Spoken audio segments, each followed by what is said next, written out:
नमस्कार दोस्तों, शाम के 7 बज चुके हैं और यूपी तक पर वक्त है मुद्दे की बात का। सूरत, गुजरात की एक कोर्ट ने आज राहुल गांधी को 2 साल की सजा सुना दी। सजा का सबब यह है कि 2019 में कर्नाटक में कोलार में एक रैली करते समय, चुनाव प्रचार की एक रैली करते समय राहुल गांधी ने मोदी सरनेम के ऊपर एक टिप्पणी की थी। अब उसमें प्रधानमंत्री नरेंद्र मोदी के समेत उन्होंने कई ऐसे नाम लिए थे जिनका सरनेम मोदी है, और उसी टिप्पणी पर एक मुकदमा दायर हुआ था गुजरात में। उसके बाद 2 साल बल्कि 4 साल तक यह मामला चलता रहा और आज कोर्ट ने उन्हें 2 साल की सजा सुना दी। इस सजा का मतलब यह है, इस सजा का बड़ा मतलब यह है कि 2 साल की सजा सुनाने के बाद राहुल गांधी की सांसदी पर तलवार लटक गई है। और उससे भी बड़ी बात यह कि 6 साल तक, सजा काटने के आगे 6 साल तक वो चुनाव शायद ना लड़ पाए, अगर इस बीच वो हाई कोर्ट से या सुप्रीम कोर्ट से किसी तरह का कोई रिलीफ नहीं लेते हैं। इस बीच से मेरा मतलब है अगले 3 महीने के अंदर अंदर। कानून कहता है कि 3 महीने के अंदर उन्हें अपील करनी होगी, लेकिन इस बीच भी सेक्रेटरीट फैसला ले सकती है। यानी कुल मिलाकर कई तरह की तलवार राहुल गांधी की सांसदी और आने वाले 8 सालों तक उनके चुनाव लड़ने पर लटक गई है। अगर हम यूपी के संदर्भ में बात करते हैं तो इसका सीधा असर 2024 में कम से कम अमेठी के चुनाव पर पड़ता है। अमेठी का चुनाव, जहां पर राहुल गांधी 2019 में हार गए थे, 2024 में वो दोबारा लड़ेंगे या नहीं लड़ेंगे, इस पर चर्चाओं का लंबा दौर था। और अगर राहुल गांधी नहीं लड़ते हैं तो फिर क्या वरुण गांधी, प्रियंका गांधी, कौन मैदान में आएगा, इसे लेकर पिछले कई महीनों से लंबी बहसें चल रही हैं।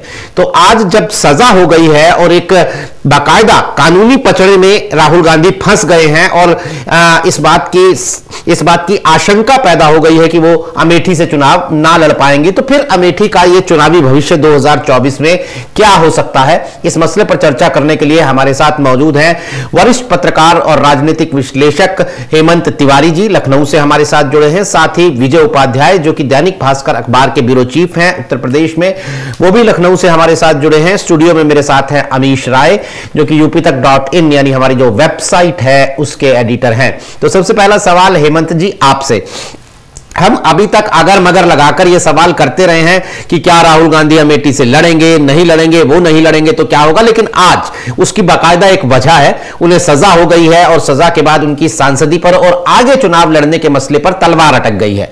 ऐसे में अगर वाकई राहुल गांधी को सजा हो जाती है और आने वाले दिनों में उनके चुनाव लड़ने पर भी तलवार लटक जाती है, तो आपको क्या लगता है, क्या वरुण गांधी, जिनके बारे में यह कहा जा रहा था कि वो गांधी परिवार के सामने शायद ना आए किसी ना तो अखिलेश के मंच से या फिर अपने आजाद उम्मीदवार के तौर पे, तो ऐसे में अगर राहुल गांधी मैदान में नहीं होते हैं तो क्या राहुल गांधी आ सकते हैं या फिर प्रियंका गांधी आ सकते हैं? आपके हिसाब से अमेठी का 2024 में चुनावी भविष्य अब क्या दिखता है?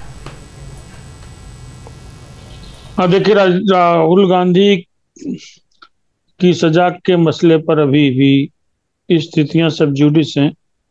अभी आगे क्या हो सकता है क्या नहीं, लेकिन अमेठी और रायबरेली को लेकर के हम लोग जो अगर मगर की चर्चा करते रहे हैं या सियासी फिजाओं में जो इस तरह की चर्चा होती रही है, उससे एक बात तो स्पष्ट थी कि गांधी पट्टी में इस बार भी कांग्रेस की डगर जो है वो अगर मगर में ही फंसी हुई है। कांग्रेस गांधी पट्टी छोड़ना नहीं चाहेगी क्योंकि उत्तर प्रदेश उससे ऑलरेडी छूट चुका है। तमाम कोशिशों के बावजूद अपनी पैठ नहीं बना पा रही है कांग्रेस, खोई हुई जमीन से बहुत दूर है और बहुत अधिक अवसर आगे दिखते नहीं हैं। इसमें रही सही वही कुछ किलोमीटर के दायरे की गांधी पट्टी यानी अमेठी और रायबरेली। प्रियंका गांधी की मां की तबीयत ठीक नहीं है, ये सर्व सुलभ ज्ञान है लोगों का, और उनकी अब इस उम्र में शायद दिलचस्पी भी राजनीति में नहीं होगी, मुख्यतः स्वास्थ्य के कारणों से। तो ऐसी सूरत में 2 परिस्थितियां, एक तो अमेठी जहां राहुल गांधी चुनाव हारे, चुनाव क्यों हारे, चुनाव हारने के बाद क्या वहां तब्दीलियां आई, इस पर हम लोग बहुत बार चर्चा कर चुके हैं, कदाचित उस पर ज्यादा बात करने की जरूरत नहीं है। एक बात सामने आ रही थी कि गांधी परिवार छोड़ना नहीं चाहेगा, तो छोड़ना नहीं चाहेगा तो क्या हो? राहुल गांधी क्या दोबारा आएंगे तो चुनाव जीत जाएंगे? क्योंकि राहुल गांधी ने कोई ऐसा नया काम वहां नहीं किया है। खुद ही बमुश्किल 4 बार गए हैं, और उनका वही जो मैनेजमेंट पहले रहता तो वो और शिथिल हो गया है वहां का। तो इस सूरत में क्यों लड़ने वहां जाएंगे? मैं पहले भी कहता रहा हूं कि सजा हो या न हो, राहुल गांधी बड़ी हिम्मत नहीं कर पाएंगे अमेठी से चुनाव लड़ने की। हाँ, एक सूरत बन सकती है, प्रियंका गांधी प्रत्यक्ष राजनीति में है, चुनावी राजनीति में नहीं रही हैं। अगर प्रियंका गांधी अमेठी से लड़ती हैं तो एक अच्छी फाइट प्रियंका गांधी और स्मृति ईरानी की होगी। ऐसी सूरत में कांग्रेस रायबरेली के लिए किसी को ढूंढेगी। वैसे रायबरेली में जितनी ज्यादा सक्रियता रही है प्रियंका गांधी की, वही पूरा मैनेजमेंट देखती रही है प्रियंका गांधी का पॉलिटिकल और चुनावी, तो उनकी एक्सेप्टेबिलिटी वहां ज्यादा है, तो उनके लिए तो प्रायर सीट वो है। लेकिन ऐसी सूरत में फिर वही सवाल जो हम लोगों ने चर्चा जिसकी की थी, जिसकी संभावना से मैं इनकार नहीं करता हूं कि प्रियंका गांधी रायबरेली से ही चुनाव लड़ेगी। गांधी परिवार के एक सदस्य वरुण गांधी, जो नितांत असहज स्थितियों में हैं, और उनके सपोर्टर्स, उनके आसपास रहने वाले लोग भी करीब करीब अभी मानने लगे हैं कि भारतीय जनता पार्टी में उनके दिन जो है लगभग समापन पर है। ऐसी सूरत में इस उम्र में कोई सक्रिय राजनीति तो छोड़ेंगे नहीं। फिर वही बात चल रही थी, और ध्यान रखिएगा हम लोगों ने एक दिन डिबेट किया था जब अखिलेश यादव ने अमेठी में जाकर कहा था इस बार हम यहाँ से प्रत्याशी लाएंगे, ठीक ना? तो प्रत्याशी कहाँ से लाएंगे, क्या लाएंगे? प्रत्याशी लाने का मतलब भारतीय जनता पार्टी को मौका देना, प्रत्याशी को ऐसा जो कांग्रेस का भी सपोर्ट ले ली, कांग्रेस की सीट है, कांग्रेस की पसंद का हो, और वो अखिलेश यादव के भी सपोर्ट से आए, तब भारतीय जनता पार्टी को दिक्कत हो सकती है। इससे क्या होगा, स्मृति ईरानी अगर हारती है वरुण गांधी से, मान लीजिए हम लोग कल्पना लोक में है, कैलकुलेशन जोड़ रहे हैं, तो कम से कम गांधी परिवार को लगेगा कि उनके परिवार के एक सदस्य ने बदला लिया 5 साल पहले का। मतलब भाजपा यहाँ दोबारा नहीं आई, चाहे वरुण गांधी ने उनको हरा दिया। अगर ऐसा होता है, क्या होगा इस पे हम आपको भी कुछ नहीं कह सकते हैं। दूसरी, रायबरेली सीट पर अगर प्रियंका लड़ती हैं तो उनके लिए अपेक्षाकृत स्मूथ सीट होगी, इत्मीनान से चुनाव वहां जीत सकती हैं। आज भी पार्लियामेंट्री इलेक्शन में रायबरेली में कांग्रेस का दबदबा है, तो यही स्थितियां बन रही हैं। लेकिन चूंकि वरुण गांधी और उनकी माता जी वहां हैं, अभी भारतीय जनता पार्टी में हैं, दोनों भारतीय जनता पार्टी के सांसद हैं सुल्तानपुर और क्या कहते हैं पीलीभीत से, तो अगर ये शिफ्ट करते हैं किसी दूसरे दल के जरिए आते हैं, मैं फिर वही बात कर रहा हूं जो मैंने कुछ दिन पहले की, जी, समाजवादी पार्टी में आकर के राजनीति करेंगे, ऐसा मुझे दूर दूर तक प्रतीत नहीं होता है। ये किसी भी दल से आ सकते हैं, अपना दल बना कर आ सकते हैं। हम तो करें इंडिपेंडेंट भी अगर आ जाएं तो कांग्रेस इनको सपोर्ट करे और अखिलेश यादव इनको सपोर्ट करें, तो भारतीय जनता पार्टी के लिए तो ही बहुत कठिन चुनाव हो जाएगा।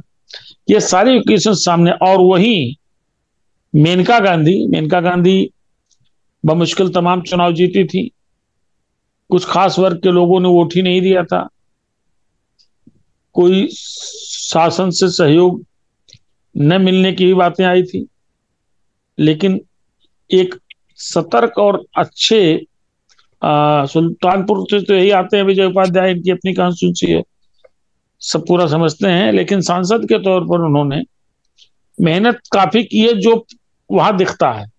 अंदरूनी पॉलिटिक्स क्या है ये बहुत ज्यादा आइडिया नहीं है, नहीं इसकी चर्चा का विषय।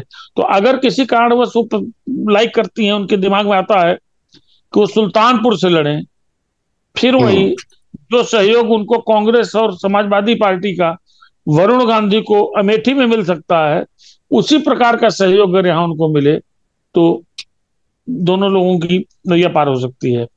दूसरे, भारतीय जनता पार्टी को कड़ी चुनौती दी जा सकती है। तीसरे, अपोजिशन को यह महसूस होगा कि चलो हमने 1-2 सीटों पर इनको हरा दिया। तो इस तरह की क्वेश्चन बन रहे हैं आज की तिथि में। कोई दावे के साथ नहीं कह सकता कि राहुल गांधी अगर मान लीजिए चुनाव लड़ने के अयोग्य साबित होते हैं इलेक्शन कमीशन द्वारा कोर्ट के फैसले के बाद, तो राहुल गांधी चुनाव लड़ेंगे इसको कोई गारंटी से नहीं कह सकता है। और वही चीज होती है वरुण गांधी पर। वरुण गांधी भाजपा के साथ रहेंगे, इतने दिन के तजुर्बे के बाद मुझे नहीं लगता है कि अब यह संभव है, क्योंकि वहां भी मुझे लगता है कि जितना पानी होना चाहिए डूबने के लिए उससे ज्यादा पानी बह रहा है उनके लिए। तो दोनों ओर से ये चीजें हैं, यही स्थिति बनती है मुझे लगता है। हालांकि फिर भी देखिए कोर्ट के फैसले के बाद क्या होगा, वो तो फिर बहस और जिरा और चर्चा और तर्क वितर्क का उस वक्त की परिस्थितियों में आकलन किया जाएगा। लेकिन अभी तो फिलहाल मुझे यही लग रहा है कि राहुल गांधी तो चुनाव वहां लड़ने से रहे साहब, अमेठी से। अब विकल्प क्या होगा, प्रियंका खुद वहां से लड़ेंगे तो रायबरेली किसको लड़ाएंगी। एक चीज और हो सकती थी जिसकी कांग्रेस की पार्टी के भीतर चर्चा थी अभी कुछ समय पहले, कि राहुल गांधी रायबरेली से लड़ने और प्रियंका गांधी अमेठी से लड़ने, तो थोड़ा चीजें चेंज भी हो जाएंगी। और प्रियंका की समझी हुई सारी चीजें हैं अमेठी की, लोगों के बीच में गई है अपने भाई के चुनाव में, अपनी माँ के चुनाव का प्रबंधन उन्होंने किया है अमेठी से, अब रायबरेली से कर रही हैं। पूरी सब जानी समझी हुई पूरी कॉन्स्टिट्यूंसी है। तो ये सारी स्थितियां हैं, वक्त बताएगा क्या होगा। फिलहाल मुझे एक बिंदु बता रहा हूं, मुझे वरुण गांधी वाला मामला ये कुछ ज्यादा ठीक लग रहा है अमेठी के परिप्रेक्ष्य में। जी बिल्कुल। विजय जी, आपको क्या लगता है, अगर के साथ ही शुरू हो सकती है ये सवाल, अगर के साथ है कि अगर राहुल गांधी के ऊपर बैन लगता है चुनाव लड़ने का आगे, तो फिर अमेठी में क्या होगा? क्योंकि अमेठी के चुनाव को लेकर बहुत उत्सुकता रहती है। स्मृति ईरानी के लिए मसला आसान हो जाएगा या फिर कोई नई चुनौती उन्हें मिलेगी?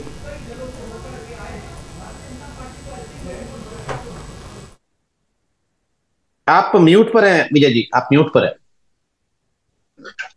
देखिए, सूरत कोर्ट का जो फैसला आया है, इस फैसले के की तरीके से ठीक उत्तर प्रदेश में 2 विधायकों के बारे में भी 2-2 साल की सजा का फैसला आ चुका है, जिसमें एक अब्दुल्ला आजम का है और एक विक्रम सैनी भाजपा के जो विधायक हैं, इनको भी 2-2 साल की सजा हुई थी। और इनकी जिस दिन से सजा हुई उसी दिन से इनकी सदस्यता समाप्त मान ली गई, भले ही नोटिफिकेशन कभी भी जारी हुआ। जैसे अब्दुल्ला आजम की तो जल्दी जारी हो गई सेम डे, जबकि विक्रम सैनी का मामला ठंडे बस्ते में रहा, बाद में जब कंप्लेन हुआ तब जारी हुई। और विधानसभा सचिवालय ने कहा कि भाई वो हमारे पास ऑर्डर की कॉपी नहीं पहुंची थी। अगर इस नजरिए से देखें तो मुझे ऐसा लगता है कि शायद राहुल गांधी जी के लिए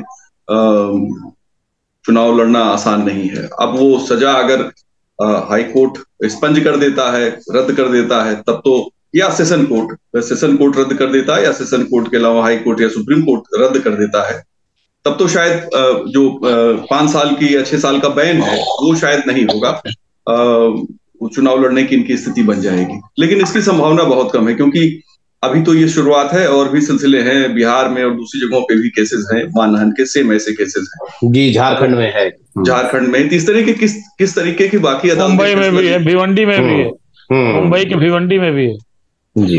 तो ये एक मुश्किल भरी बात है। अच्छा, मैं इसमें कांग्रेस का जो मैनेजमेंट है वो भी कमाल का है। बहरहाल उन्होंने किस तरीके से केस में पैरवी की, या केस को शिफ्ट क्यों नहीं कराया, अगर के उनको डाउट था कि वहां पे उनको न्याय नहीं मिल सकता है। बहुत से ऑप्शन न्यायपालिका में हैं मौजूद जिनका उपयोग ये कर सकते थे, लेकिन उन्होंने नहीं किया। तो इसके पीछे क्या कारण है? किन लोगों ने आश्वस्त किया होगा कि नहीं हमें तो यहाँ से कोई सजा होने वाली नहीं है, केस खत्म हो जाएगा। तो ये जो इंटरनल कॉन्फ्लिक्ट है बिटवीन द कांग्रेस वो इंपॉर्टेंट है, और वो यही जो कॉन्फ्लिक्ट है इसका असर अमेठी और रायबरेली पे भी देखने को मिलेगा। एक लॉबी है कांग्रेस में जो सारे फैसले तय कर रही है आज के दिन में। और जब ये अमेठी, जब ये सूरत का फैसला आया, ठीक इसी के दरमियान 21 मार्च से 23 मार्च तक अमेठी की 5 विधानसभा सीटों पर छत्तीसगढ़ के मंत्री हैं राजीव तिवारी, उन्होंने कार्यकर्ताओं की बैठक ली है। हालांकि वो सिलसिला आगे भी चल रहा है बैठकों का, लेकिन छत्तीसगढ़ के राजीव तिवारी उत्तर प्रदेश कांग्रेस को यहाँ मजबूत कर रहे हैं प्रभारी के तौर पे। और ये इस तरह का प्रयोग अमेठी में तो हमारे लिए बिल्कुल नया है। पिछले पांच सालों से ये मैं देख रहा हूँ। इसके पहले कभी अमेठी में बाहर के लोगों की इस तरह से एंट्री बहुत कम होती थी तो बहुत ही फॉर्मल टाइप की होती थी। यानी कि कांग्रेस का जो ढांचा है, जो काम करने का तरीका है, वो सब पूरी तरीके से बदल चुका है। एक नए तरीके की कांग्रेस की वर्किंग है और इस वर्किंग को देखते हुए बहुत असमंजस है। मैं आज अमेठी के लोगों से बात कर रहा था तो अमेठी के तमाम लोग कंफ्यूज हैं कि क्या होगा। वो खुद भी जानना चाहते हैं। खबरें वो पढ़ रहे हैं, देख रहे हैं चैनलों को और दूसरे माध्यमों से जानकारी करने की कोशिश कर रहे हैं कि आखिर में राहुल जी को जो सजा हुई है उनकी वायनाड से सदस्यता जाएगी कि नहीं जाएगी, उनको उनके चुनाव लड़ने पे रोक रहेगी कि नहीं रहेगी। ये सारी चीजों को लेके वहां पे काफी मंथन चिंतन चल रहा है।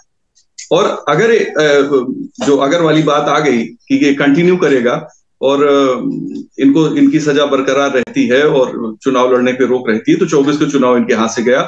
और 24 का चुनाव हाथ से जाने का मतलब है अमेठी में पूरे तरीके से एक नई बिसात बिछ जाएगी। पहला जो मुझे संभावना लगती है कि प्रियंका गांधी रायबरेली या अमेठी में से कोई एक ऑप्शन ले सकती है। दूसरा, बावजूद इसके कि उम्र ज्यादा हो चुकी है, सोनिया गांधी जी को चुनाव लड़ना पड़ेगा, चाहे वो रायबरेली से लड़े या अमेठी से लड़े। ये दोनों परिवार की सीटें वो मानते हैं तो परिवार के हिसाब से तय करेंगे। लेकिन चुनाव लड़ाएगा कौन? नई टीम ही लड़ाएगी या पुराने लोग लड़ाएंगे? अगर नई टीम लड़ाएगी तो बहुत ही टफ चुनाव होने वाला है। मैं उसे फिर कांग्रेस के लिए केक वॉक नहीं मानता हूं। मैं उसे मानता हूं कि बहुत कांग्रेस के लिए मुश्किल होने वाली है। क्योंकि अगर आप बदले हुए कांग्रेस, जो जैसा उत्तर प्रदेश के नेहरू भवन में कांग्रेस है, उत्तर प्रदेश में कांग्रेस चल रही है, जो लोग 2.3% पे कांग्रेस को लेके आ गए हैं, जो इतिहास में सबसे कम वोट है, और जिन मुद्दों को लेके कांग्रेस में पूरा माहौल खड़ा करने की कोशिश किया था विधानसभा चुनाव में, वो सब कहीं दिखाई नहीं दिया। उसकी धज्जियां उड़ गई और कांग्रेस सुहेलदेव भारतीय समाज पार्टी के बराबर वोटों पे करीब करीब आ। तो ये जो, अच्छा आपको मैं बताऊं, बहुत रोचक मैं अभी एनालिसिस कर रहा था नीरज जी। AIMIM ने 54 सीटों पे, 92 सीटों पे लड़े हैं और 54 सीटों पे वो कांग्रेस से ज्यादा वोट उनके पास। बहुत सी सीटों पे नोटा को ज्यादा वोट मिले हैं, कांग्रेस। तो ये जो कांग्रेस है उत्तर प्रदेश की, इस कांग्रेस का मतलब यूपी में एक तरीके से कहा जाए कि सफाया हो चुका है। उत्तर प्रदेश कांग्रेस मुक्त जैसी स्थिति में है और इसके लिए कोई बीजेपी को क्रेडिट दें हम या सपा को क्रेडिट दें, ऐसा नहीं है। मुझे लगता है कि कांग्रेस के अंदर ही मुक्ति का अभियान चल रहा है। तो अब अमेठी में जो बिसात बिछेगी उसमें कोई नए चेहरा या नए व्यक्ति के लिए मुझे संभावना कम दिखती है। मेरा ऐसा मानना है कि सोनिया जी को अब इस परिस्थिति में चुनाव लड़ना पड़ेगा और प्रियंका जी भी चुनाव की पॉलिटिक्स में आ जाएंगी, चाहे वो अमेठी से सोनिया जी लड़े, रायबरेली से प्रियंका लड़े, या प्रियंका जी अमेठी से लड़े और सोनिया जी रायबरेली से लड़े। ऐसी परिस्थितियां मुझे नजर आ रही हैं। अब इसके बाद अगर इनका जो कोर टीम है कांग्रेस की, वो कुछ नए बदलाव करती है, नए प्रयोग करती है, वो कर सकती है, क्योंकि उन्होंने विधानसभा चुनाव वगैरह में और कांग्रेस पार्टी के भीतर संगठन में बहुत से नए प्रयोग किए हैं। तो कोई नया प्रयोग भी कर सकते हैं, उसके लिए हमें तैयार रहें। जी हेमंत सर, ये राहुल गांधी को लेकर हम इस शो को आगे बढ़ें और मैं आपसे सवाल लूं, उससे पहले चूंकि हम लोग यूट्यूब पर, ट्विटर और फेसबुक तीनों जगह पर लाइव हैं इस शो के साथ। यूट्यूब पर हमने एक पोल पूछा है कि अगर राहुल चुनाव नहीं लड़ पाते हैं तो अमेठी से कौन लड़ेगा। हमने 3 ऑप्शन है, प्रियंका गांधी, वरुण गांधी या कोई स्थानीय कांग्रेस का नेता। हमारे दर्शकों से अपील है कि ज्यादा से ज्यादा इस पोल में हिस्सा लें, जिसका नतीजा नीरज जी जब शो को क्लोज करेंगे तो बताएंगे। और एक अपील ये भी है कि कमेंट्स करें ताकि अपने सवाल को, ताकि हम अपने एक्सपर्ट से उन पर राय ले सके और एक राजनीतिक दृष्टि साफ हो सके यूपी अमेठी राहुल गांधी को लेकर। हेमंत सर, अब जो नई परिस्थिति आ गई है राहुल गांधी को सजा मिलने के बाद, जो हम एक अगर के साथ बात कर रहे हैं कि अगर ये सजा पर रोक नहीं लगी हाई कोर्ट में या सेशन कोर्ट में, तो राहुल गांधी की सदस्यता तो जाएगी, वो चुनाव भी नहीं लड़ पाएंगे। मैं ये समझना चाहूंगा अपने दर्शकों के लिए आपसे कि फिर इससे कांग्रेस का जो भी रहा प्रोस्पेक्ट है उत्तर प्रदेश को लेकर, उसका क्या होगा? क्योंकि राहुल गांधी अभी ज्यादा दिन हुआ नहीं, भारत जोड़ो यात्रा निकाल चुके हैं, जिसमें वो दक्षिण को उनका ज्यादा जोर था, उत्तर प्रदेश को वो छू कर निकल गया था। कहा जा रहा था कि उत्तर प्रदेश को लेकर यात्रा प्लान की जा चुकी है, वो कभी भी अनाउंस हो सकती है। राहुल गांधी सेंट्रल यूपी को क्रॉस करने वाले थे। अब उन प्रोस्पेक्ट्स का क्या होगा? क्योंकि इसका एक बात ये भी है कि 2009 से, अगर कम से कम हम ये देखें तो 2009 से राहुल गांधी कांग्रेस के कैंपेन स्टार कैंपेनर हैं। उत्तर प्रदेश में 2009 का चुनाव हो, 14 का चुनाव हो, 19 का चुनाव हो, ये तीनों बार राहुल गांधी स्टार कैंपेनर है। सफलता जो मिली वो अलग बात है। तो अब 24 में कांग्रेस का प्रोस्पेक्ट राहुल के प्रोस्पेक्ट के साथ जुड़ा हुआ है, तो जो ये जो 2.5% पर आ गई है कांग्रेस, इसका क्या होगा अगर राहुल नहीं लड़ पाते हैं? देखिए, कुछ गांधी परिवार का करिश्मा ऐसा है, और गांधी परिवार के आकर्षण को लेकर के मैं तो कहूंगा एक तिलिस्म जैसी उम्मीदें कांग्रेस के वर्कर्स को जो होती हैं, ये बड़ी घातक सिद्ध हुई है। राहुल गांधी आज से नहीं है, कितने वक्त से चुनाव लड़ रहे हैं, 2 दशक से ज्यादा, 2004 से। दो दशक के आसपास के समय से लड़ रहे हैं जी। राहुल गांधी के आने के बाद कांग्रेस में बड़ी उम्मीदें जगी थी, और संजोग देखिए, संजोग की ही बात नहीं कहूंगा कि 2009 में कांग्रेस ने उत्तर प्रदेश में एक छलांग लगाई थी। बहुत उम्मीद लोगों को नहीं थी, लेकिन कांग्रेस ने अप्रत्याशित प्रदर्शन किया था। तब एक बड़ी उम्मीद बनी थी कि कांग्रेस के दुरुस्तीकरण के लिए उसकी गले तक पहुंच चुकी बीमारी के बड़े ऑपरेशन के लिए राहुल गांधी कुछ बेहतर करेंगे। इधर उधर कोशिशें हुई, लेकिन कांग्रेस को दोबारा पैर जमाने की कोशिश प्रॉपरली नहीं की गई, ऐसा जो हम देख रहे हैं। विजय यहाँ ये भी देख रहे हैं, आप लोग भी देख रहे होंगे। क्योंकि एक मौका था जब आपको चुनावी पॉलिटिक्स में एक बार बढ़िया आप गेन कर लेते हैं, अच्छे मार्क्स मिल जाते हैं, तब मौका होता है कि आप ऑर्गेनाइजेशन जो टूटा। सर, आपकी आवाज नहीं आ रही है, आप म्यूट हो गए। हेलो। जी जी। हाँ, म्यूट हो गए हैं। हेलो, आ रही है सर आवाज, बोले ना।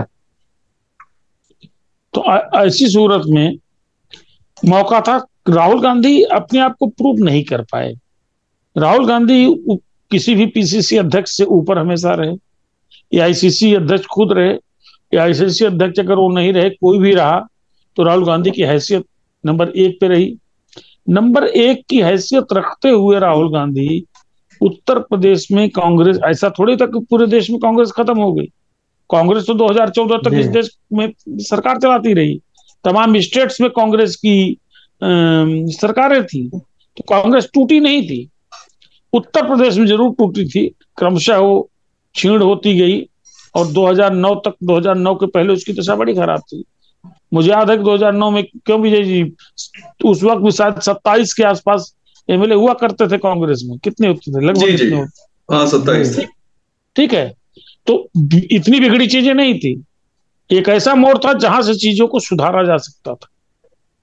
जिन्होंने आपसे छीना है उनके मुकाबले आप बड़े, आज भी लोग याद करते हैं कि कांग्रेस अच्छी पार्टी थी, कांग्रेस को मजबूत होना चाहिए, लेकिन मुझे लगता है कि कांग्रेस वाले खुद ही नहीं सोचते कांग्रेस को मजबूत होना चाहिए। और इसीलिए कह रहा हूं, 2009 के बाद से जो मेहनत करनी चाहिए थी नहीं की। उसके बाद 5 साल आपने सरकार केंद्र में चलाई, तमाम स्टेट्स में सरकार चलती रही, जी। पर यूपी वाला काम नहीं हुआ। अब ऐसी सूरत में कांग्रेस किस बिना पर कितनी ज्यादा उम्मीदें करे? अभी विजय ने अच्छी बात कही, लेकिन मुझे नहीं लगता है कि जो शारीरिक स्थिति है, उम्र है श्रीमती सोनिया गांधी की, वो चुनाव अब लड़ने आएंगी। हर दूसरे तीसरे महीने बाद तब लोग सुनते हैं कि उनको गंगाराम हॉस्पिटल जाकर के वो कभी न कभी एडमिट हो जाती हैं 2 दिन 4 दिन के लिए। ऐसी सूरत में बहुत ज्यादा उम्मीद नहीं है। और दूसरी बात यह है कि रायबरेली अगर जीत गए तो भी इनके लिए गनीमत है, इज्जत बच जाएगी। रायबरेली में नीचे सब टूट चुका है, रायबरेली में इनके पास कोई विधायक नहीं है। आप सोचे, जो फिरोज गांधी की सीट रही हो, जो इंदिरा गांधी की सीट रही हो, जो शीला कौल की सीट रही हो, यानी पूरे गांधी परिवार की सीट रही अरुण नेहरू सहित लेकर के, जहां सबके सब एमएलए को हुआ करते थे कांग्रेस के, वहां कांग्रेस की बोहनी नहीं हुई श्रीमान जी। तो नीचे का तो जो संजाल है वो टूट चुका है। फिर भी चाहे प्रियंका गांधी लड़े, चाहे सोनिया गांधी लड़े, आज भी मेरा मानना है कि रायबरेली में कांग्रेस को फिलहाल हराया नहीं जा सकता।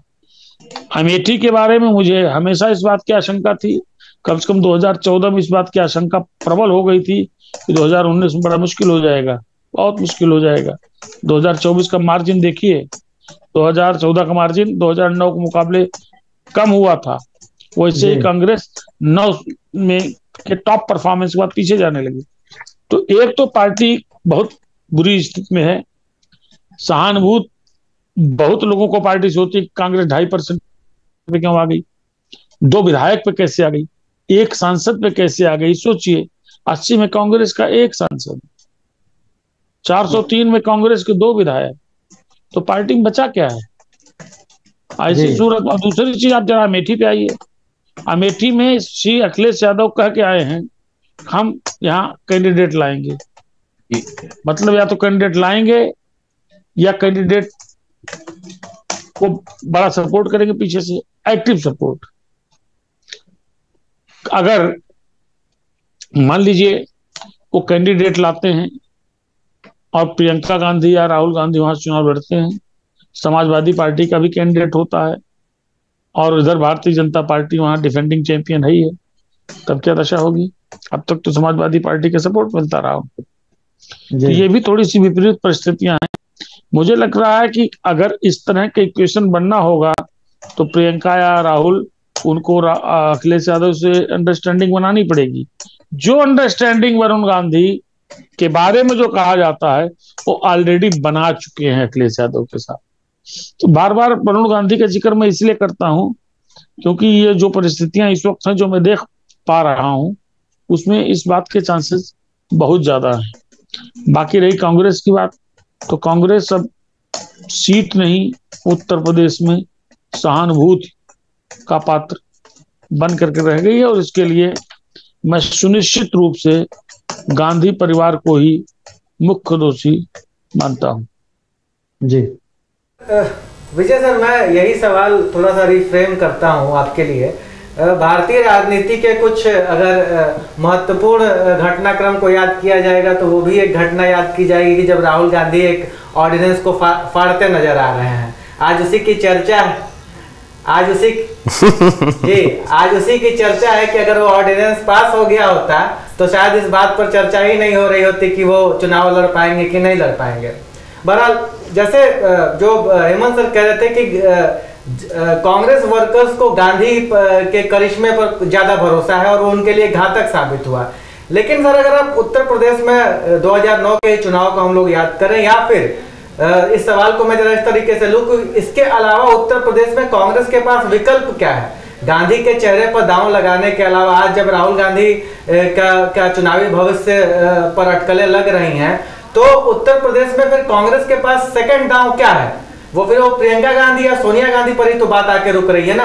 तो अगर राहुल गांधी चुनाव लड़ने से ही डिबार घोषित हो जाएंगे चुनाव आयोग के नियमों के मुताबिक, तो फिर उत्तर प्रदेश में एक जो कांग्रेस कोशिश कर रही है दक्षिण से लेकर उत्तर तक की, एक मोदी सरकार के ऊपर अटैक कर रही है, खुद को ये पेश कर रही है कि असली विपक्ष वही है, अखिलेश यादव नहीं है, मायावती नहीं है, कांग्रेस ही असली विपक्ष है। तो कांग्रेस के इस एजेंडे को उत्तर प्रदेश में मतलब कांग्रेस का ये एजेंडा उत्तर प्रदेश में किस दिशा में जाएगा अगर राहुल गांधी माइनस हो जाएंगे इस कैंपेन से? तो राहुल गांधी लंबे समय से उत्तर प्रदेश कांग्रेस से दूरी बना के रखे हुए हैं। यहाँ प्रभारी प्रियंका गांधी है और एक टीम है जो कांग्रेस के संगठन को लेकर नए प्रयोग कर रही है। तो जो विधानसभा चुनाव के रिजल्ट आए या जो संगठन की जो भी एक्टिविटी है वो मौजूदा लोग ही संभाल रहे हैं। पहले अजय कुमार लल्लू थे, अभी खाबरी साहब हैं। खाबरी साहब के साथ पूरी 5 प्रांतीय इनके जब अध्यक्ष घोषित हुए थे तो मीडिया में ढेर सारी पॉजिटिव खबरें आई थी कांग्रेस के लिए कि शायद कांग्रेस कुछ अच्छा करेगी। फिर वो धीरे धीरे सारा उत्साह ठंडा हो गया, पुराने लोग मतलब नए लोग आ गए, पदाधिकारी बन गए, नया अध्यक्ष आ गया, पदाधिकारी सब बन गए, लेकिन उत्साह ठंडा हो गया। प्रियंका जी लंबे समय से उत्तर प्रदेश का दौरा उन्होंने नहीं किया है। उत्तर प्रदेश में लोकसभा के लिए कांग्रेस के पास 8-10 सीटें ऐसी थी जहां वो अच्छी फाइट दे सकती थी, लेकिन उसके लिए तैयारी जरूरी है, और जो पुराने कैंडिडेट थे उनका अल्टरनेट कोई है ही नहीं, तो उनको भी अगर चुनाव में आप लड़ाइए तो शायद हो जाए। जैसे अमेठी रायबरेली तो दो सीटें थी ही कांग्रेस की, इसके अलावा कानपुर की सीट अच्छी थी, झांसी की सीट अच्छी थी, इनके पास लखीमपुर खीरी की सीट अच्छी थी। इस तरह से सर बनारस भी सीट अच्छी ही थी। हाँ, बनारस अच्छी थी, अब तो मोदी जी के आने के बाद वो खत्म हो गई। और कई और 2-3 सीटें ऐसे मेरठ की थी और अलीगढ़ की सीट अच्छी थी, तो इनके पास सीटें थी।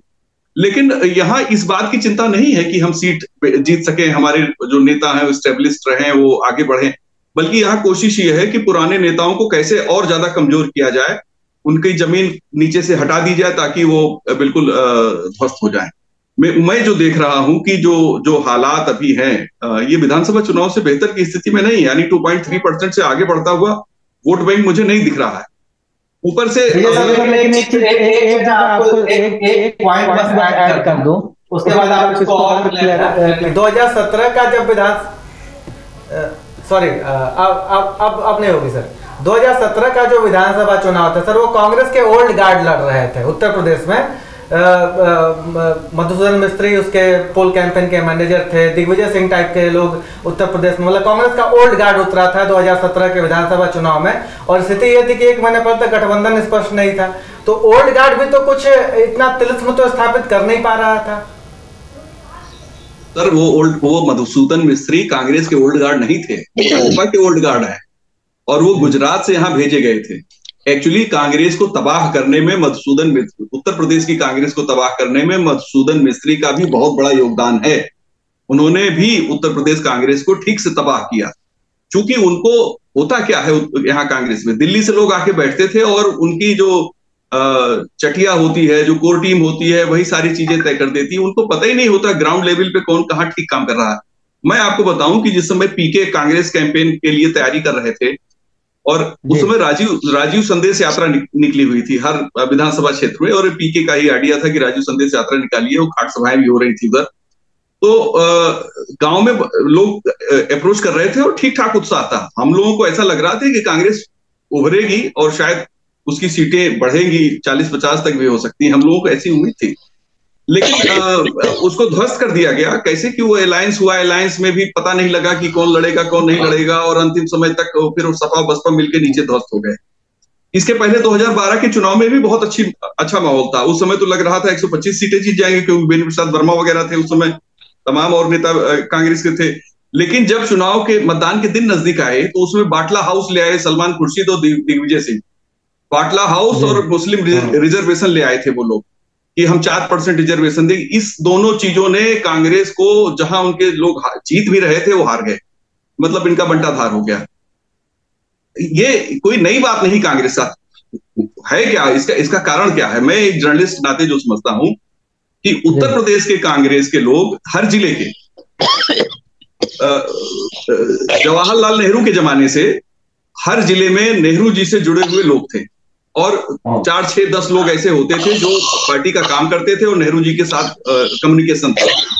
वो इंदिरा जी के जमाने में भी मेंटेन रहा और इंदिरा जी से भी कम्युनिकेशन उनका होता रहा। लेकिन राजीव गांधी के जमाने में थोड़ा कम हुआ, क्योंकि राजीव गांधी नए अचानक पॉलिटिक्स में आए थे, और वो, लेकिन फिर भी वो संबंध बहुत मजबूत थे। बाद में जब नरसिम्हा राव की सरकार आई तो उत्तर प्रदेश पूरी तरीके से एक कहीं जैसे कंप्यूटर को हम फॉर्मेट कर देते हैं, उस तरह से उत्तर प्रदेश की कांग्रेस फॉर्मेट हो गई, क्योंकि एनडी तिवारी वगैरह एक अलग पार्टी बना लिया उन्होंने, अर्जुन सिंह एनडी तिवारी ने, और एक अलग तरीके की सारी परिस्थितियां पैदा हो गई। वहां से कांग्रेस एकदम से ध्वस्त होना शुरू हो गई। तो ये जो उत्तर प्रदेश के लोग हैं, ये सीधे परिवार से जुड़ना चाहते हैं। ये अमेठी के लोग ही हैं, वो कहते हैं कि हम परिवार से सीधे जुड़ेंगे, हम काहे को किसी को बिचौलिए से जुड़ेंगे। तो जब आप परिवार अगर सीधे रिकॉग्नाइज नहीं किसी को करेगा, तो ये जो यहाँ प्रदेश अध्यक्ष, प्रांतीय अध्यक्ष और दूसरे लोग बैठे हैं, इनको कोई महत्व देने वाला नहीं है। फिर वो अखिलेश से जुड़ जाएंगे, मायावती से जुड़ जाएंगे, भाजपा से जुड़ जाएंगे, योगी जी से जुड़ जाएंगे, क्योंकि उनके पास ऑप्शन ढेर सारे हैं यहाँ पे।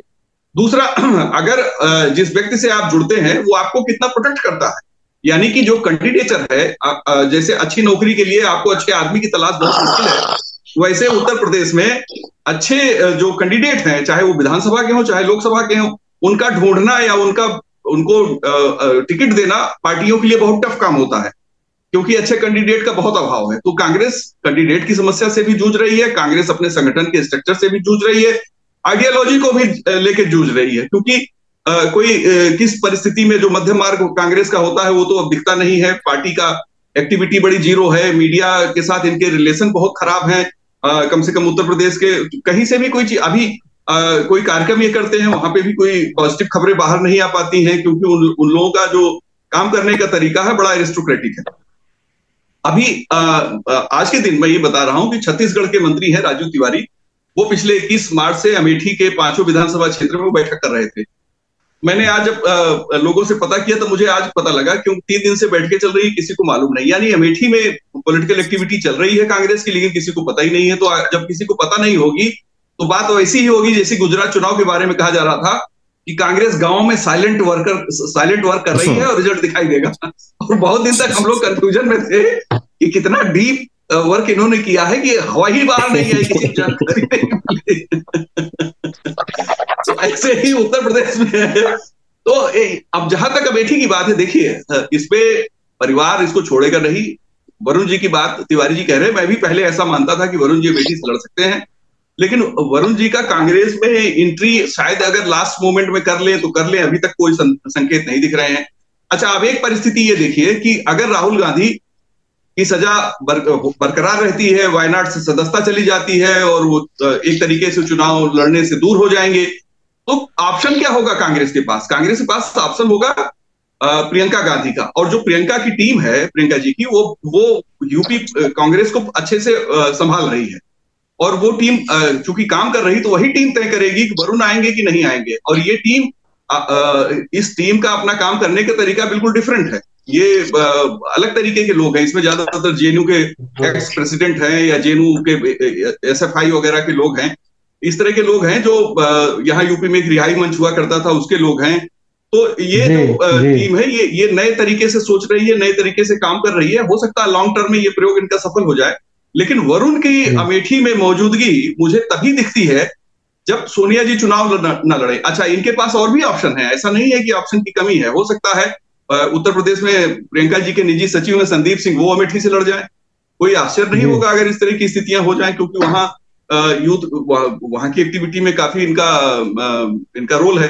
तो चीजें काफी अलग किस्म से चल रही हैं विजय सर। लेकिन जो प्रियंका गांधी, जैसे आप कह रहे हैं कि प्रियंका गांधी अब उत्तर प्रदेश में प्रभारी है, तो ये भी तो कहते हैं लोग और कि प्रियंका से वरुण की जो ट्यूनिंग है वो परिवार में सबसे अच्छी है। राहुल से वरुण का उतना नहीं है, या सोनिया और उनकी माताजी का उतना नहीं है, लेकिन प्रियंका और वरुण की ट्यूनिंग अच्छी मानी जाती है। तो क्या ये एक दूसरा रास्ता नहीं खोलने वाली बात होगी वरुण गांधी के लिए? क्या जो बात आप कह रहे हैं इसका कोई कहीं आपको संकेत नहीं? ये अटकलें हैं, तो ये चर्चाएं हैं। तो ब्रदर, जो अटकलें हैं वो अटकलें ही हैं, उसमें कोई सच्चाई होती नहीं। राजनीति में अटकलें अपने आप काम करती रही। देखिए, जब संबंध हुआ करते थे वो पॉलिटिकल संबंध नहीं, वो मेरी जानकारी में पॉलिटिकल संबंध अलग हैं और पारिवारिक संबंध अलग हैं। एक लंबे अरसे से कहीं कोई ऐसे संकेत नहीं है कि प्रियंका जी और वरुण जी में कोई अंडरस्टैंडिंग है, कहीं से नहीं दिखाई देता है।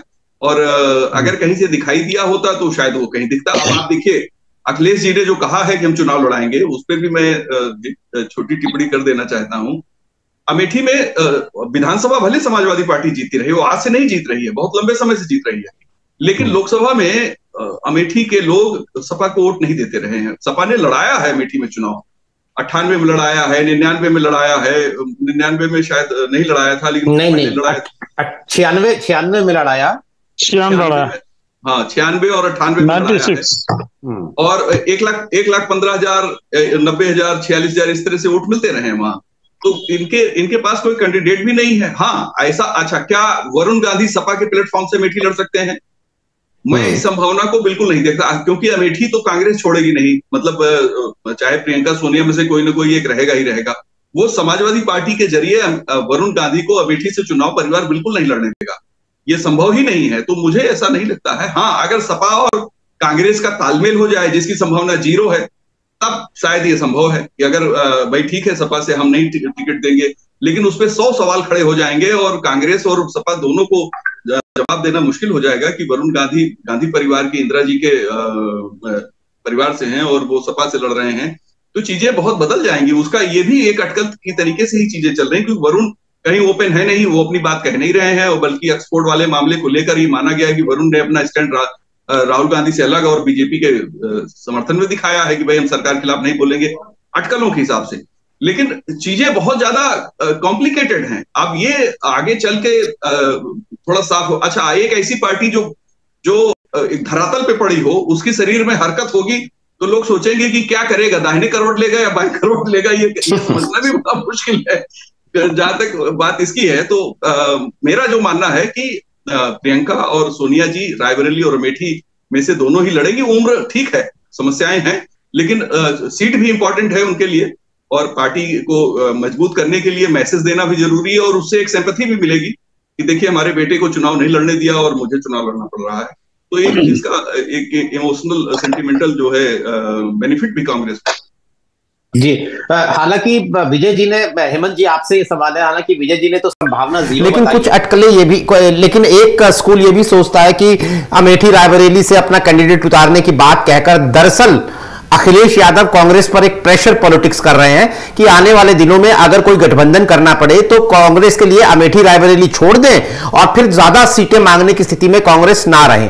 क्या आपको लगता है कि ये जो खेल चल रहा है, जो अभी बहुत ही कॉम्प्लिकेटेड नजर आ रहा है, इस खेल में एक खिड़की ये भी खुलती है कि आखिर में अखिलेश और कांग्रेस एक साथ खड़े नजर आए हमेशा की तरह? और वैसे भी जैसा आपने कहा कि अखिलेश की पहले भी समाजवादी पार्टी की मदद से ही जीतते रहे हैं वो अमेठी और रायबरेली।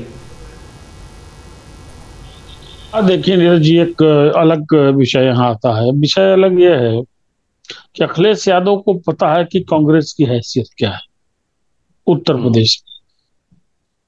अखिलेश यादव को यह पता है कि यही 2 सीटें हैं जहां कांग्रेस जीत का बड़ा दांव लगा सकती है और मान के चलती है कि हमारी जीत होगी। कोई गांधी पट्टी की 2 सीटें, अमेठी और रायबरेली। उसके अलावा उत्तर प्रदेश में 2019 में मिले मतों का प्रतिशत भी उनके सामने है, कहाँ कितने वोट मिले वो तो बखूबी कैलकुलेट करके रखते हैं सारे पॉलिटिकोस जो है, किसको कहाँ कितना मिला। तो फिर प्रेशर किस बात का लगाएंगे? दूसरे 2017 में बहुत बढ़िया 2 लड़कों की दोस्ती हुई, 2 नौजवान, अखिलेश यादव और राहुल गांधी।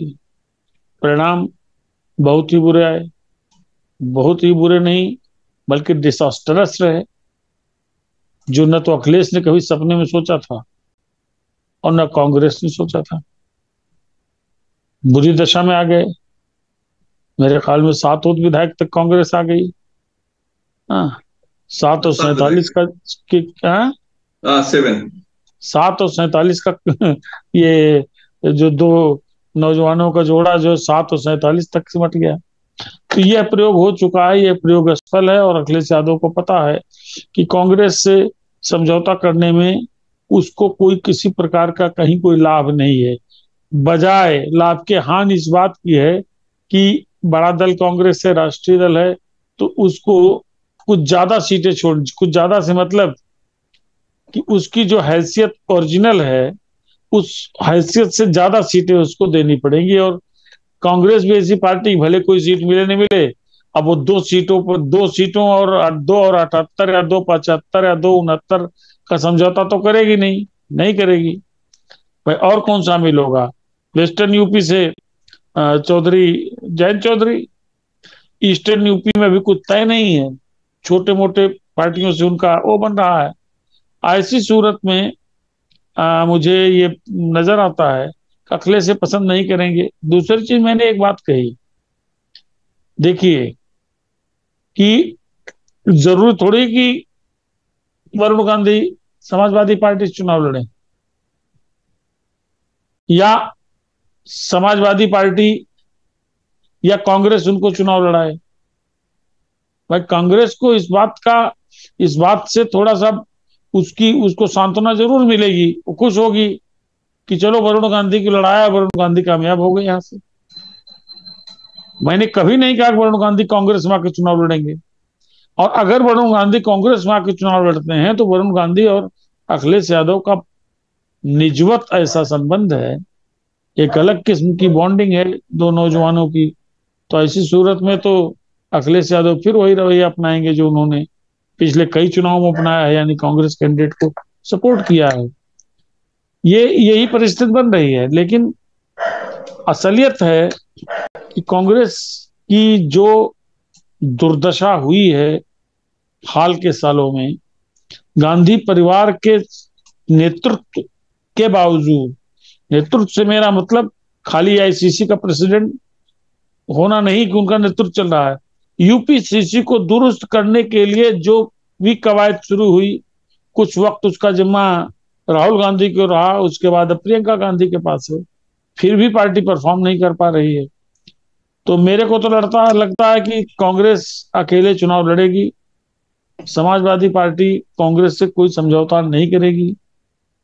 राहुल गांधी को टिकट भी मेरे हिसाब से नहीं मिलने वाला, सॉरी वरुण गांधी को भाजपा से टिकट नहीं मिलने वाला है। मेनका गांधी की भी वही दशा रहेगी। तो मेनका गांधी भरे उम्र के हिसाब से, हालांकि उम्र में तो सोनिया गांधी से काफी छोटी हैं वो, उम्र के हिसाब से या इतने साल सांसद रह लिया, ये सोच करके भले घर बैठ जाएं। वरुण गांधी तो घर नहीं बैठेंगे, घर बैठने की उम्र नहीं है। तो इसीलिए तो कहा गया कि ये रास्ता निकल सकता है कि सीट भी गांधी के पास रहे, पार्टी कोई भी हो, यह एक ऑप्शन बन सकता है। चूंकि ये जानिए, जो हमारे दर्शक सुन रहे हैं सारी बातों को, हम या विजय या नीरज जी या अमीश जो प्रश्न कर रहे हैं, उसके जो हम उत्तर दे रहे हैं, यह उत्तर जिन परिस्थितियों का निर्माण हो सकता है उनके इक्वेशंस पर हैं ये उत्तर। राजनीति है, राजनीति में कब क्या हो मैं तो नहीं मानता। मैं तो जिंदगी भर मानता रहा, 25 साल तक ये मानता रहा स्टेट गेस्ट हाउस कांड के बाद, कि मायावती और मुलायम यानी बसपा और सपा का मिलना सूरज का पश्चिम से उगने जैसा, यही मैं मानता रहा, यही बोलता रहा, यही लिखता रहा। और उसके बाद आपने देखा सूरज पश्चिम से निकल गया 2019 में। तो क्या पता उत्तर प्रदेश की सियासत में एक बार फिर सूरज कहीं पश्चिम से उगने लगे, कौन किसके साथ आ जाए, कौन किसके पास आ जाए, कौन कहां से लड़े, कौन कहां से लड़े। लेकिन कांग्रेस की स्थिति ठीक नहीं है। कांग्रेस से सहानुभूति अभी भी बहुत से लोग हैं, वोट भले नहीं कांग्रेस को, वोट इसलिए नहीं देते, जानते हैं कांग्रेस की स्थिति जो है इतनी कमजोर है, चूहे जैसी है, तो चूहे को क्या करेंगे।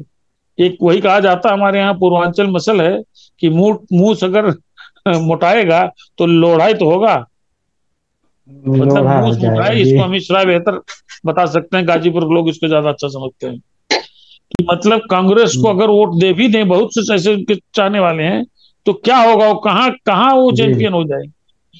यही एक कमजोरी है। और मुझे लगता है कि गांधी परिवार में वो आकर्षण था कि देश में तो बाकी राज्यों में इनके लोग हैं, संगठन चला रहे हैं, इस पूरे परिवार को फोकस्ड काम करना चाहिए था, खाली उत्तर प्रदेश में यह भाव जगाने में कि यही पार्टी जिसके प्रति आपको भी सहानुभूति है। तो ऐसा माहौल होता तो, और फिर मैं दोबारा इसी बात पे आ रहा हूं कि 2009 के बाद अगर कांग्रेस को नहीं दुरुस्त किया गया तो इसका जिम्मेदार भी गांधी परिवार है। जबकि 2009 में जनता ने अप्रत्याशित विश्वास जताया था कांग्रेस में, तो उस वक्त नहीं संभाल पाए, तो अब क्या संभालने की बात करेंगे। तो कांग्रेस के लिए अच्छे दिन नहीं है, ये परिणामों से दिखता है, उनकी गतिविधियों से दिखता है। हालांकि गतिविधियों के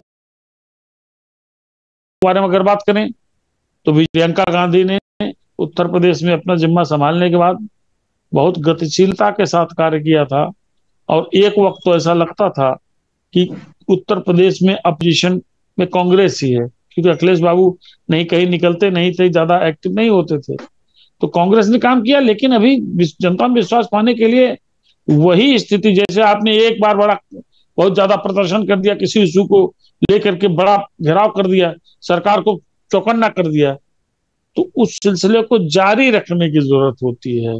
और आप देखिए वही काल था कि प्रियंका गांधी लगातार गुरिल्ला अटैक करती थी उत्तर प्रदेश की घटनाओं को लेकर के, और इनके एक अध्यक्ष थे अजय कुमार लल्लू, वो जेल जाने का रिकॉर्ड बना रहे थे। ये सब करने के बावजूद कांग्रेस को क्या परिणाम मिला 2022 में? 2 विधायक। तो बहुत कांग्रेस को बड़ा साइंटिफिक तरीके से और प्रैक्टिकल तरीके से सोचना पड़ेगा यहाँ क्या करें।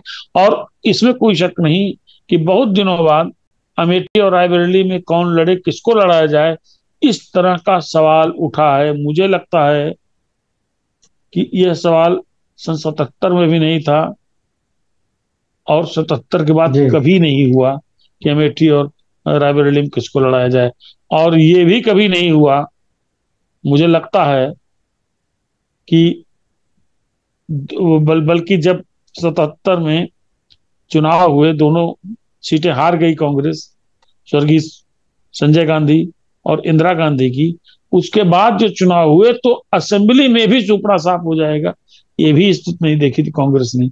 इसका मतलब कांग्रेस के लिए अमेठी रायबरेली सहित उत्तर प्रदेश में बराबर की चिंता के प्रश्न हैं, जिसका हल गांधी परिवार को ढूंढना पड़ेगा, क्योंकि गांधी परिवार ही तो कांग्रेस है जो अभी तक देखा गया। जी विजय सर, एक सवाल आपसे है। कांग्रेस जब फैसला है तो कांग्रेस तो इसको इंदिरा गांधी मूवमेंट बता रही है कि जनता दल ने कैसे इंदिरा गांधी की सदस्यता छीनी थी और 80 में इंदिरा फिर प्रचंड बहुमत से वापस आई, तो कांग्रेस इसको ऐसे पेश कर रही है। लेकिन मैं अखिलेश यादव मूवमेंट के बारे में आपसे जानना चाह रहा हूँ।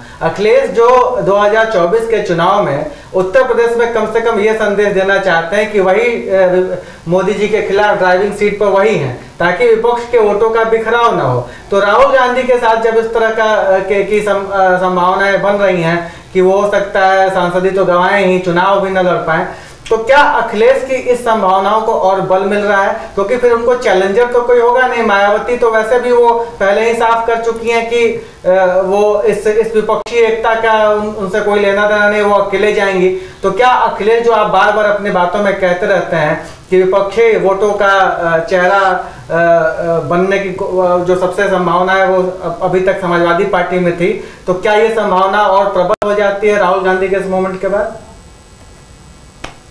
निश्चित तौर पे देखिए, अभी भी उत्तर प्रदेश के जो 2022 के विधानसभा चुनाव हुए हैं, उसने ये साबित कर दिया है कि उत्तर प्रदेश की जो सेकंड लार्जेस्ट पार्टी है और सेकंड लार्जेस्ट वोट जिसके पास है वो समाजवादी पार्टी। 37 इनकी जितनी सीटों पे ये लड़े थे, 347 मुझे लगता है कि 347 साइकिल चुनाव निशान से लोग चुनाव लड़े थे। 347 सीटों पर इनके वोट परसेंटेज 37.25 है। तो जब इतने ज्यादा वोट किसी पार्टी के पास हो, और बीजेपी जिन सीटों पे चुनाव लड़ी थी, बीजेपी मुझे लगता है 376 सीटों पे शायद लड़ी थी, और उनको 44.15, मैं अलायंस की बात नहीं कर रहा हूं, मैं ना पूरे उत्तर प्रदेश की बात कर रहा हूं, मैं बात कर रहा हूं सिर्फ उन सीटों पर जहां ये लोग चुनाव लड़े थे, उसका एवरेज क्या था। तो वो एवरेज ये है, 37.25 अखिलेश के पास थे और 44.15 भाजपा के पास था। तो जो ये अच्छा, इनसे बहुत नीचे थे, आरएलडी के वोट इनसे कम थे, सुहेलदेव भारतीय समाज पार्टी के भी इनसे कम थे। यानी जिन सीटों पे वो लोग लड़े हैं उनका एवरेज वोट कितना आया है मैं वो बता रहा हूं। तो जो ये हालात है, अब देखिए अखिलेश को चाहिए क्या? अखिलेश को चाहिए लोकसभा में ठीक ठाक संख्या, और वो संख्या 20 के आसपास एवरेज समाजवादी पार्टी लंबे समय तक जीती रही। 2004 को छोड़ दे तो 4 में ये 40 सीटों के आसपास इन्होंने चुनाव जीता था। फिर भी विपक्ष में बैठे थे, क्योंकि कांग्रेस और रीजनल पार्टियों ने मिलकर एक अलायंस ऐसा मजबूत बनाया कि उसमें समाजवादी पार्टी और बीएसपी यानी यूपी की तो कोई जरूरत ही नहीं रह गई, ये 80 सीटों की कोई आवश्यकता ही नहीं थी, तो वो बाहर थे।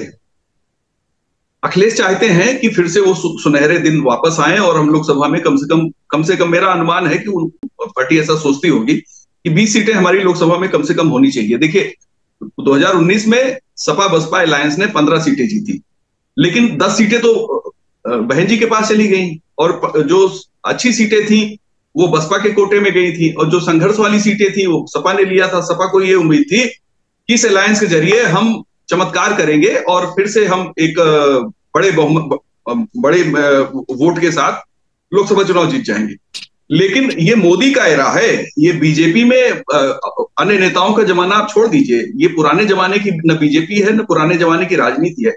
मोदी एरा में कोई नया प्रयोग सफल नहीं हो पा रहा है, चाहे सपा कांग्रेस का हो चाहे सपा बसपा का हो।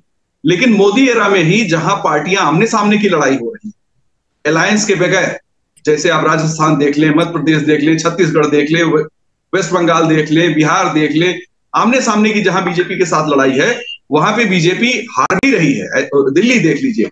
तो मुझे ऐसा लगता है कि समाजवादी पार्टी शायद इस रणनीति के बारे में सोच रही होगी कि मुझे अकेले ही लड़ना चाहिए। वो छोटी पार्टियों की बात तो कर रहे हैं, लेकिन छोटी पार्टियों को 1-2 सीटों से ज्यादा चाहिए नहीं, और आरएलडी की भी कैपेसिटी कोई ज्यादा 4-5 सीटों से ज्यादा नहीं।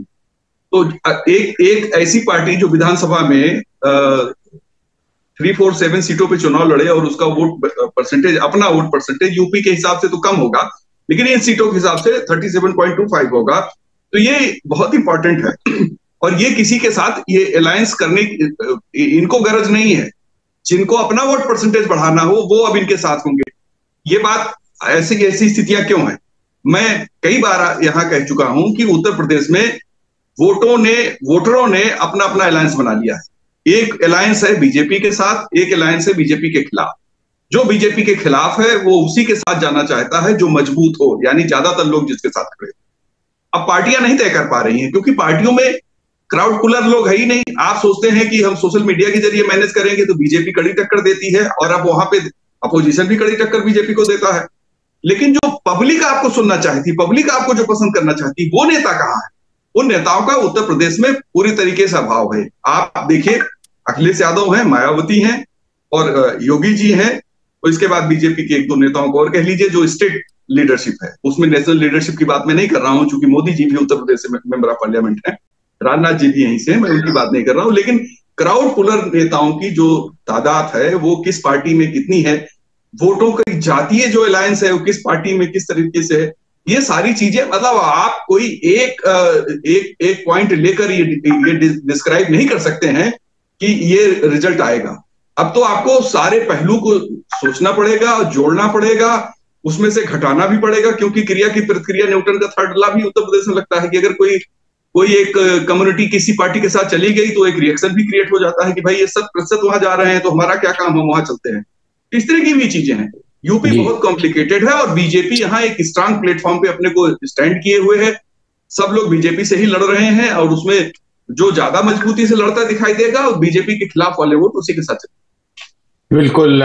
तो हमारे एक दर्शक है जगवीर सिंह जी, उनका कहना है कि उनके सवाल नहीं लिए गए। तो जगवीर सिंह जी, मैं आपके सवाल पढ़ देता हूं, लेकिन वक्त के तकाजे की वजह से ले पाएंगे। जगवीर सिंह जी का कहना है कि राहुल गांधी को 2 साल की सजा हुई, सदस्यता गई, चुनाव लड़ने पर रोक लगी, तो कांग्रेस की तरफ से अगला पीएम उम्मीदवार कौन होगा? और एक सवाल इन्होंने ये भी पूछा कि प्रियंका गांधी, चलिए आपके इस सवाल का जवाब विजय जी ने दे दिया। और एक सवाल इन्होंने ये भी पूछा, इनमें राय शामिल है इनकी, कि क्या अखिलेश यादव कांग्रेस से समझौता इसलिए नहीं करना चाहते क्योंकि उन्हें राम और परशुराम का आशीर्वाद तो मिलता ही नहीं है। इस बात पर भी जगवीर सिंह जी हम आगे जरूर चर्चा करेंगे। आप हमारे कार्यक्रम के साथ लगातार जुड़े रहिए। हमने अपने दर्शकों से यूट्यूब पर एक सवाल पूछा था कि अगर राहुल गांधी पर चुनाव लड़ने की रोक लगती है तो अमेठी से किसे मिल सकता है मौका? ऑप्शंस थे, विकल्प थे, प्रियंका गांधी, वरुण गांधी या फिर कोई स्थानीय कांग्रेस नेता। सबसे ज्यादा वोट प्रियंका गांधी को मिले हैं। 52% लोगों का कहना है कि प्रियंका गांधी। हालांकि वरुण गांधी भी बहुत पीछे नहीं है, 37% लोगों का कहना है वरुण गांधी, और सिर्फ 11% लोगों का कहना है कि किसी स्थानीय नेता को भी मौका मिल सकता है। आज कार्यक्रम में हमारे साथ जुड़ने के लिए हेमंत जी, विजय जी, अमीश, आप सभी का बहुत बहुत शुक्रिया। तमाम दर्शकों का आभार। आज के लिए नमस्कार।